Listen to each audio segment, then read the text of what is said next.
एक रिसर्च का कहना है कि अगर आपके 5 नजदीकी दोस्त करोड़पति हैं तो 6वें करोड़पति आप बन जाएंगे, इसकी संभावना थोड़ी ज्यादा है। अगर आपके 5 नजदीकी दोस्त फिजिकली फिट हैं तो आप भी फिजिकली फिट बनेंगे, इसकी संभावना थोड़ी ज्यादा है। अगर आपके 5 नजदीकी दोस्त शराबी हैं तो आप भी शराबी बनेंगे, इसकी संभावना थोड़ी ज्यादा है। अगर आपके 5 नजदीकी दोस्त जुआरी हैं तो आप भी जुआरी बनेंगे, इसकी संभावना थोड़ी ज्यादा है। जैसे हम 13-14 साल के होते हैं, हम घर वालों के साथ कम और दोस्तों के साथ ज्यादा रहना शुरू करते हैं। और वो कहते हैं ना कि जैसी संगत वैसी रंगत, जैसे हमारे दोस्त होते हैं हम वैसे ही बनते जाते हैं। पुरानी फिल्मों में हमने एक डायलॉग कई बार सुना है, जानी तुम्हें अपने बारे में बताने की जरूरत नहीं, हम तुम्हारे दोस्तों से मुलाकात कर चुके हैं।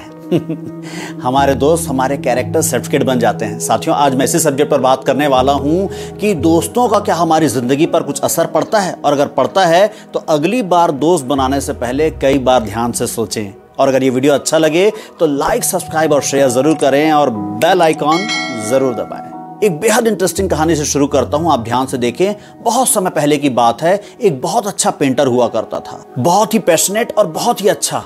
उसने हमेशा अच्छी पेंटिंग्स ही बनाई थी, पर वो कुछ बहुत अच्छा करना चाहता था। तो वो सोचता है कि दुनिया में सबसे अच्छा क्या है जिसकी पेंटिंग बनाऊं। फाइनली तय करता है कि भगवान की पेंटिंग बनाई जाए, पर लाख सोचने के बाद भी वो भगवान कैसे दिखते होंगे वो तय ही नहीं कर पाता है। फिर सोचता है लोगों में भी तो भगवान के अंश होते हैं, क्यों ना किसी ऐसे इंसान की पेंटिंग बनाऊं जो भगवान जैसा दिखता होगा। अब वो ऐसा इंसान खोजने निकलता है, हजारों लाखों लोगों से मिलता है, पर इंसान के अंदर अच्छा देखने की कोशिश करता तो कुछ ना कुछ बुरा ही दिख जाता था।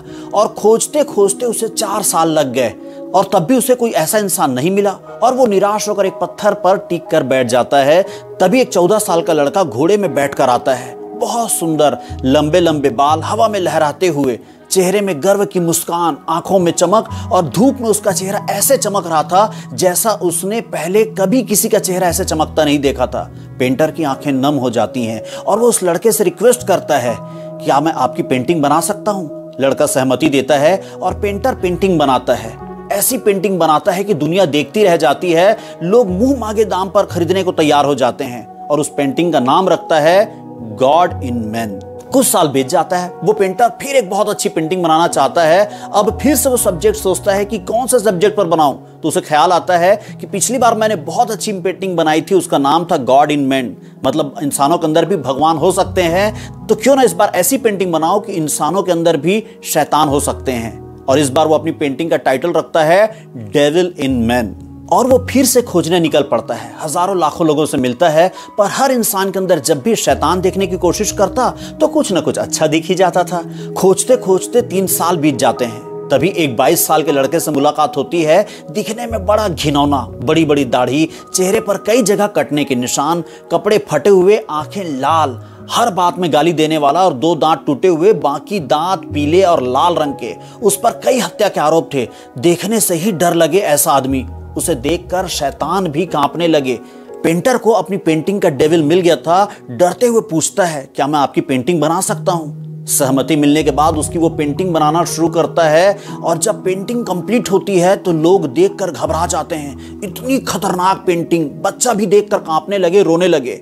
और वो खतरनाक आदमी जब अपनी पेंटिंग को देखता है तो उसके आंख से आंसू आ जाते हैं। पेंटर घबरा जाता है, पूछता है क्या बात हुई, आपको पेंटिंग पसंद नहीं आया क्या? तो वो बोलता है, आज से 8 साल पहले आपने एक पेंटिंग बनाई थी गॉड इन मैन, क्या आपको याद है? बोले हाँ, वो मेरी आज तक की सबसे अच्छी पेंटिंग है। तो वो खतरनाक लड़का कहता है, उस पेंटिंग में आपने जिस लड़के को पेंट किया था वो लड़का मैं ही हूं। पेंटर शॉक्ड हो जाता है, इतना ज्यादा परिवर्तन, ऐसे कैसे?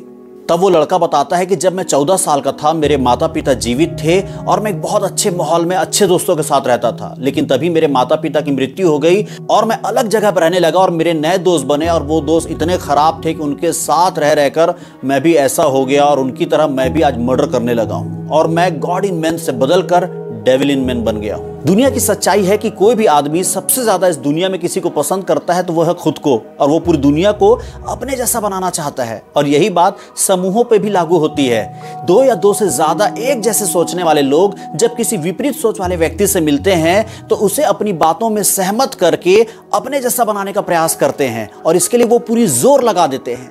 जैसे अगर शाकाहारियों के बीच में कोई मांसाहारी आ जाए तो वो शाकाहार के फायदे गिनाना शुरू कर देंगे। अगर कोई मांसाहारियों के बीच में शाकाहारी आ जाए तो मांसाहारी कमेंट करना शुरू करेंगे, अरे घास फूस खाते हो, कैसे जीते हो तुम लोग। शराबियों के बीच में कोई व्यक्ति ऐसा आ जाए जो शराब नहीं पीता है तो वो भी उसे कमेंट करेंगे, अरे जिंदगी को कभी इंजॉय करेगा कि बिना इंजॉय करे मर जाएगा। कांग्रेसियों के बीच में कोई बीजेपी वाला आ जाए, बीजेपी वालों के बीच में कोई कांग्रेसी आ जाए तो वो अपनी बातों को मनवाने के लिए पूरी जोर लगा देते हैं, जबकि मजेदार बात है इससे कोई फायदा नहीं होता। लेकिन फिर भी क्यों करते हैं? समूह का यही नियम है, और दोस्तों का भी तो समूह होता है, और ये दोस्त आपसे वो करवाते हैं जो उन्हें पसंद होता है, चाहे आपको पसंद हो चाहे ना हो, इससे कोई फर्क नहीं पड़ता। जैसे आपके दोस्तों के समूह को पढ़ना पसंद है तो वो भी आपको पढ़ने के लिए प्रेरित करेंगे। अगर आपके दोस्तों के समूह को घूमना फिरना पसंद है तो वो भी आपको जबरदस्ती घुमाने ले जाएंगे। अगर आपके दोस्तों के समूह को सिगरेट पीना पसंद है तो जबरदस्ती एक दो कश आपको भी लगाने को कहेंगे। अगर आपके दोस्तों को शराब पीना पसंद है, एक दो घूंट जबरदस्ती पिला ही देंगे, और धीरे धीरे ये आपकी आदत बनती जाएगी। क्योंकि आदत का नियम क्या है? 21/90, मतलब 21 दिन में आप नई आदतें बनानी शुरू करते हैं, और अगर 90 दिन तक उसी कार्य को लगातार किया जाए तो वो परमानेंट आपकी आदत बन जाती है। अब आदतें अच्छी हो या बुरी, किसने लगाया? आपके दोस्तों ने, और इन्हीं आदतों से अब आपकी जिंदगी बदलने वाली है। दो सच्ची घटनाएं बताता हूं जिससे सारी चीजें और एकदम क्लियर हो जाएंगी। पर ये वीडियो अगर मेरे परिवार वाले देख रहे होंगे तो मुझे बहुत गाली देंगे, बोलेंगे अपने वीडियो में हमारे एग्जाम्पल क्यों देता रहता है। पर अब क्या करूं, मेरे पास और भी तो कोई कहानियां नहीं है और यही तो मेरे अनुभव हैं। पर जो भी होगा गाली खा लेंगे, पर वीडियो बना लेते हैं। पहली कहानी, मेरा एक दूर का भाई था जो 5th क्लास में छत्तीसगढ़ में टॉप 10 में आया था, और जिस स्कूल में पढ़ता था वहां पे इकलौता लड़का था जो मेरिट में आया था। परिवार वालों को बुलाया गया और स्पेशल सम्मानित किया गया। परिवार के लिए गर्व का समय था। बहुत ही टैलेंटेड लड़का था और बचपन में बेहद हैंडसम और स्टाइलिश लड़का था। लेकिन जैसे ही 6th क्लास में गया, परिवार वाले उस पुराने मोहल्ले को छोड़ करके नई अमीर कॉलोनी में शिफ्ट हो गए, जहां उस लड़के की मुलाकात हुई बिगड़ैल नवाबजादों से। और अब जो लड़का 5वीं तक सबसे ज्यादा नंबर लाया करता था, मेरिट में आया करता था, अब बड़ी मुश्किल से पास हुआ करता था। 10th क्लास में आते आते उसने शराब पीना शुरू कर दिया था और बड़ी मुश्किल से ग्रेजुएशन कंप्लीट किया, और ग्रेजुएशन कंप्लीट करते करते उसे जुए और सट्टे की लत लग गई थी, और अब उसने घर के जमीन जायदाद को बेचना शुरू किया, और आज वो खाली घर में बैठा रहता है। आज उसे देखकर ये कोई नहीं बोल सकता कि ये लड़का बचपन में इतना हैंडसम और स्टाइलिश रहा होगा। तो हुआ क्या? Devil in man. दूसरी कहानी, मेरा एक और रिश्तेदार जो गांव का रहने वाला है और बेहद गरीब घर का रहने वाला है, वो 12th की पढ़ाई करने के बाद रायपुर शिफ्ट हो गया ताकि यहाँ पे कुछ काम धंधा भी कर सके और कॉलेज की पढ़ाई भी कर सके। रायपुर आकर उसने अकाउंटेंट की नौकरी ज्वाइन करी, और धीरे धीरे अकाउंटिंग की नौकरी करते करते उसकी दोस्ती हुई बड़े बड़े बिजनेसमैन लोगों से। उनके साथ उठना बैठना शुरू किया और उसे खुद का बिजनेस का आइडिया आने शुरू हुए। आज वो एक बहुत बड़ा बिजनेसमैन है। रायपुर में उसका एक बहुत बड़ा सा घर है, बड़ी सी कार है, और अपने गांव का सबसे अमीर और इज्जतदार आदमी है। क्या हुआ? God in man.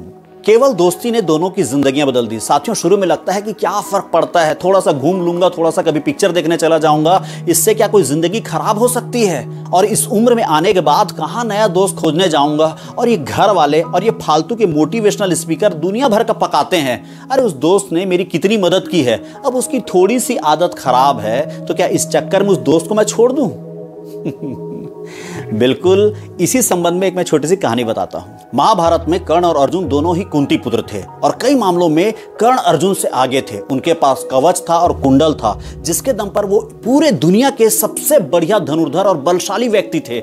लेकिन उनकी दोस्ती किससे थी? दुर्योधन से। और कारण क्या था कि एक बार दुर्योधन ने जब कोई कर्ण की बेइज्जती कर रहा था तो सामने आकर कहा, ए कोई इसकी बेइज्जती नहीं करेगा, ये मेरा दोस्त है। और इसकी वजह से कर्ण जिंदगी भर के लिए आभारी हो गया।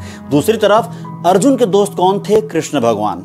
और अंत सबको पता है, सब कुछ एक दोस्ती की वजह से। हो सकता है आप कम टैलेंट के साथ पैदा हुए हों, लेकिन अगर आप अच्छी संगत में रहते हैं तो आपके अच्छे बनने की संभावना थोड़ी ज्यादा हो जाती है। लेकिन अगर आप बुरे संगत में रहेंगे तो आप खुद ही समझदार हैं। दोस्ती की वजह से। तो दोस्त बाई चांस नहीं, बाई चॉइस होना चाहिए। अचानक से कोई दोस्त बन गया ऐसा नहीं, हमें पूरी तरह से सोच समझकर दोस्त बनाने चाहिए। जब हमारी 10 से 12 साल की उम्र होती तब हमारे पास ना उतनी समझ होती है, नहीं हमारे पास उतने अवसर होते हैं कि हम सोच समझकर दोस्त बनाएं। लेकिन जैसे जैसे हमारी उम्र बढ़ती जाती है, हमारे पास समझ और अवसर दोनों ही आ जाते हैं। तब तो हमें सोच समझकर ही दोस्त बनाने चाहिए। और आप ऐसा कब कर पाएंगे? जब आपको पता होगा कि दोस्ती के फायदे क्या हैं, नुकसान क्या हैं। और दोस्त आपको किसी भी उम्र में प्रभावित कर सकते हैं, चाहे आप कम उम्र के हों या ज्यादा उम्र के हों। तो आज आप किसी भी उम्र के क्यों ना हो, आज ही आप सही दोस्त बनाने का निर्णय लीजिए। और अगर दोस्तों का चुनाव कैसे करें आप ये जानना चाहते हैं तो उसके लिए इंतजार करें मेरे अगले वीडियो का, जिसमें मैं बताने वाला हूं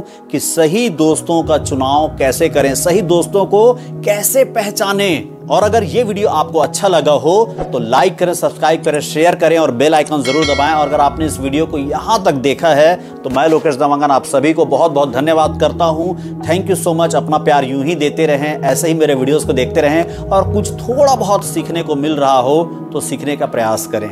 thank you so much. Wish you all the best.